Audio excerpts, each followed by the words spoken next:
அவர்கிட்ட கதை சரியா இல்லை, அதனால நான் அந்த படத்துலேருந்து வெளியேறேன் அப்படின்னு ஒரு அறிக்கை ஒன்று கொடுக்குறாரு. அப்படி பண்ண வேண்டிய அவசியம் இல்லை. இந்த படத்தை ஒரு 6 மாதம் கழிச்சு பண்ணுறவங்க இப்போ சூழல் சரியில்லைன்னு சொல்லிட்டு நீங்கள் போனீங்கன்னா யாரும் கேட்க போகிறது இல்லை. ஃபெயிலியரான ஒரு படத்துக்கு என்றைக்குமே பார்ட் 2 வந்ததே இல்லை. இந்தியன் 2 வந்து பெரிய ஃபெயிலியர். அந்த படம் இப்போ இந்தியன் 3 வருதுன்னு வைங்களேன், நீங்கள் ரிலீஸ் டேட் போட்டால் கூட யாரும் கண்டுக்க மாட்டாங்க. எந்த டிஸ்ட்ரிபியூட்டரும் எனக்கு இந்த படம் கொடுங்கன்னு கேட்க மாட்டாங்க. சுதா கோங்கராவோட படம் இப்போ வந்து சிவகார்த்திகேயன் பண்றாரு. இவங்க 2 பேரும் ப்ராஜெக்ட் பண்றாங்க. சூர்யா அதுல இருந்து விலகி இருக்காரு. புறநானூறு படம், அதை பத்தி பேசலாம். பாலாவோட வணங்கான்ல இருந்தும் வெளியில வந்தாரு. இப்போ சுதா கோங்கராவோட புறநானூர்ல இருந்தும் வெளியில வராரு. ஒருவேளை அவங்க இவங்களுடைய அசிஸ்டன்ட் டைரக்டர்ன்றதுனால இந்த ஒரு கனெக்ஷனால ஏதாவது இருக்கும்? இல்ல, முதல்ல நடிகர்களுக்கு ஈகோ கொஞ்சம் விட்டு கொடுக்கும். வளர்ந்த நடிகர்களுக்கு சூரரை போற்று நல்ல ஒரு ஹிட் கொடுத்த ஒரு ஆமா படம். ஆமா அவ்வளவு நல்லா அவங்கள பத்தி அவ்வளவு விஷயங்கள் வந்து அவர் பேசியிருக்காரு நல்ல விதமா.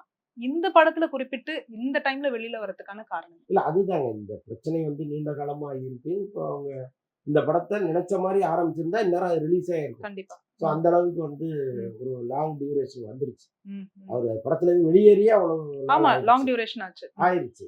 என்ன காரணம் அப்படின்னா, திடீர்னு அவர் ஒரு முடிவு எடுக்கிறார். அது யார் கொடுத்த ப்ரெஷர்னு தெரியல. ம், நம்ம இந்தி படங்கள்ல கான்சென்ட்ரேட் பண்ணுவோங்கிற ம். மாதிரி அவருக்கு ஒரு ப்ரெஷரை கொடுக்குறாங்க. அவர் இங்கேருந்து பாலிவுட்டுக்கு போறாரு. ம், ம், தங்குறதே மும்பையில போய் தங்குறாரு. ம், அப்போ அங்க வந்து ஒரு பக்கம் ப்ரொடக்ஷன் பண்ணலாம், ம். இந்தி படங்களை ம், ம். சின்ன சின்ன பட்ஜெட்ல எடுக்கலாம்னு நினைக்கிறாங்க. சரி. அப்புறம் இன்னொரு பக்கம் ஜோதிகா வந்து அங்க நடிக்க வைக்கலாம்னு ம், நினைக்கிறாங்க. ம், ம்.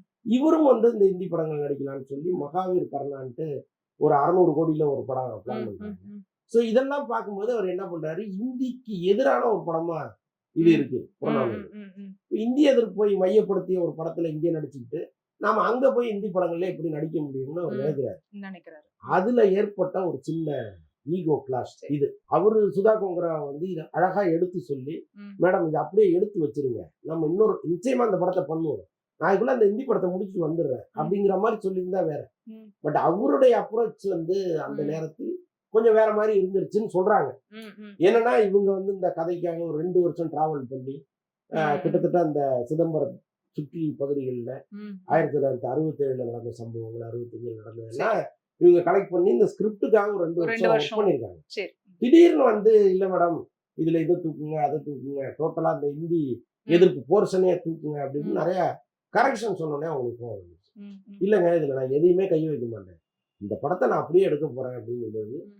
அப்ப இந்த படத்தை எடுத்து வச்சிருங்க, நம்ம வேற படம் பண்ணுவோம்னு அவர் பண்ணுவோம். சொல்றாரு. ம். இதுல வந்து ஒரு சின்ன கிளாஷ் ம், ம், ஸ்டார்ட் ம். ஆகுது.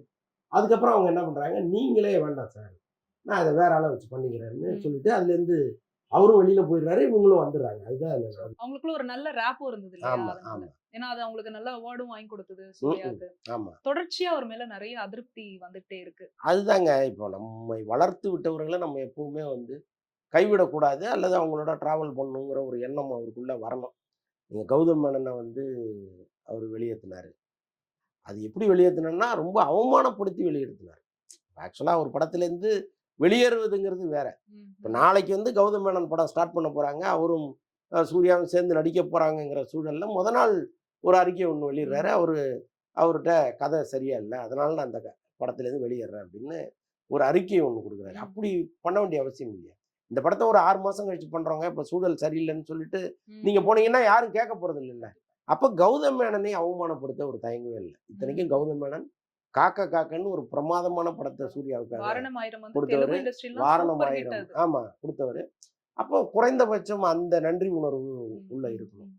அதே மாதிரி பாலாவை பொறுத்த அளவுக்கு பாலா மேல ம். நிறைய தவறுகள் இருக்கு. அதுல இருந்து சூர்யா வெளியேறினது கூட ஒரு ஓரளவுக்கு காரணம் நியாயமான இருக்கு. ம், காரணங்கள் ம், இருக்கு. ம். அதை நம்ம குறை சொல்ல முடியாது. சரி. இந்த சுதா கோங்கரா படத்துல இருந்து வெளியேறினது, ஸோ இந்த மாதிரி ம். பெரிய பெரிய பில்லர்கள்ல இருந்து அவர் வந்து ம். நகர்ந்து போறது அவருக்கு ஒரு பெரிய பின்னடைவா மாறும். சரி, ஓகே. இப்போ வந்து கங்குவா வந்து ரொம்ப நம்பி இருந்தாரு. இப்போ கங்குவா 2 வரும் அப்படின்னு சொல்லியிருக்காங்க. அந்த ப்ராஜெக்ட் அவர் எடுத்து பண்ணுவாரா? ஏதாவது தெரியுமா? இல்ல, கங்குவா டூலாம் வரதுக்கு வாய்ப்பு கிடையாது. வாய்ப்பு இல்ல. ஃபெயிலியரான ஒரு படத்துக்கு என்னைக்குமே பார்ட் 2 வந்ததே கிடையாது. ம். ஏன்னா முதல்ல பையர்ஸ் வரமாட்டாங்க, ம், அந்த ம். படத்து மேல ஒரு நம்பிக்கையே இருக்காது. இப்போ பாருங்க, ம், ம். இந்தியன் 2 வந்து பெரிய ஃபெயிலியர். அந்த படம் இப்போ இந்தியன் 3 வருதுன்னு 3 வைங்களேன், வரும். ம். நீங்க ரிலீஸ் டேட் போட்டா கூட யாரும் கண்டுக்க மாட்டாங்க. எந்த ம். டிஸ்ட்ரிபியூட்டரும் எனக்கு இந்த படம் கொடுங்கன்னு கேட்க மாட்டாங்க. சரி. ஏன்னா அந்த படத்துல அவங்க வந்து ரொம்ப காயப்பட்டிருக்காங்க. ம், ஸோ ம். அப்போ அதனால அது நல்லாவே இருந்தா கூட சரி. கேர் பண்ண மாட்டாங்க. ஸோ ம். அதுதான் இண்டஸ்ட்ரி. இப்போ சுதா கொங்கரா அவங்களுடைய படத்துல சிவகார்த்திகேயன் சைன் பண்ணியிருக்காரு. இப்போ புறநானூறு படம் வந்து படப்பிடிப்பு தொடங்க போகுது. பூஜை போட்டிருக்காங்க. சிவகார்த்திகேயனுக்கு வந்து இந்த அமரன் படம் வந்து பெரிய ஒரு மைல்ஸ்டோனா அமைஞ்சிருக்கு. இதுக்கப்புறம் அவருடைய குரோத் எப்படி இருக்கும்? இந்த புறநானூறு அவருக்கு எந்த மாதிரியான ஒரு படமா, இல்ல அவங்க ரசிகர்களுக்கு வந்து எப்படி இருக்கும்னு நீங்க நினைக்கிறீங்க? இப்போ தமிழ் சினிமாவில் ஒவ்வொரு அடியும் கவனமாகவும் ம். கம்பீரமாகவும் எடுத்து வைக்கிற நடிகர் வந்து சிவகார்த்திகேயன் ம். தான்.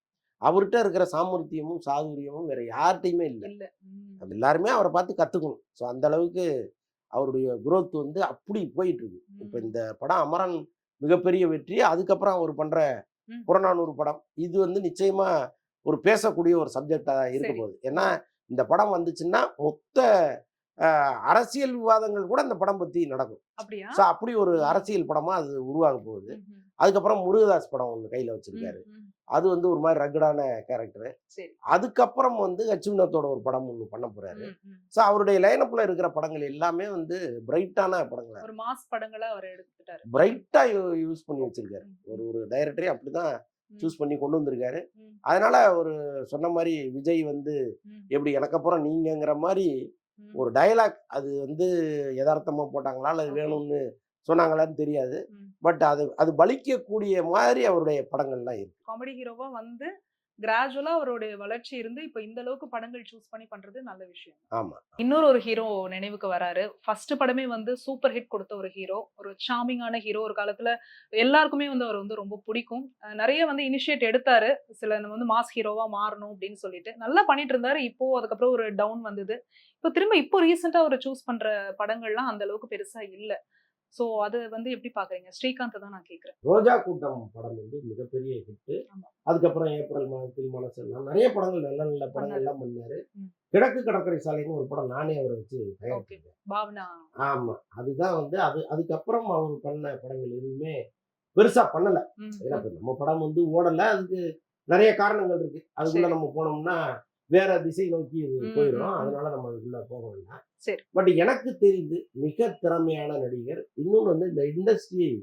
நேசிக்கக்கூடிய ஒரு நடிகர். ம். இன்னைக்கு ம். சினிமாவில் வாய்ப்பு கிடைச்சிருச்சு, நம்ம வளர்ந்துட்டோம், ஓரளவுக்கு பணம் சேர்த்துட்டோம் அப்படிங்கிறதுக்காக ம். அதற்கப்புறம் இந்த சினிமாவை அவங்க டீல் பண்ற விதத்துல நம்ம பார்க்கணும். கண்டிப்பா. ரொம்ப ரொம்ப லெஃப்ட் ஹேண்ட்ல டீல் பண்ணுவாங்க, யாரையும் மதிக்க மாட்டாங்க. பட் ம். அவரை பொறுத்தளவுக்கு ரொம்ப டெடிகேட்டிவான ஒரு டெடிகேட்டிவான ஒரு ஆர்டிஸ்ட். பர்சன். இந்த காலையில 6 மணிக்கு ஷூட்டிங்னா 6 மணிக்கு மேக்கப்போட வந்து உட்கார்ந்துருக்கிற ஒரு ஒரு நடிகர் அவரு. நடிகர். ம். ஆனால் அவருக்கான வெற்றி வந்து ஒரேடியா முடிஞ்சு போச்சுன்னு நான் நினைக்கவே இல்லை. கண்டிப்பா. நம்ம படம் வந்து சரியா போகலைங்கிறது ஒரு பக்கம் இருக்கு. ம். ஆனாலும் அவருடைய வெற்றிங்கிறது இல்லாமல் இல்லை. அவர் ம். இப்ப நினைச்சா கூட அவரால வந்து வர முடியும். ம். ம். அதற்கான சின்ன சின்ன முயற்சிகள் இருக்கு. அதை அவரு செய்யணும். செய்யணும். பட் மன ரீதியா ஒரு வேளை அவர் வந்து அடடா நம்ம ம். வர முடியாதோ அப்படின்னு நினைக்கிறாரா என்னன்னு நமக்கு தெரியல. ஓகே.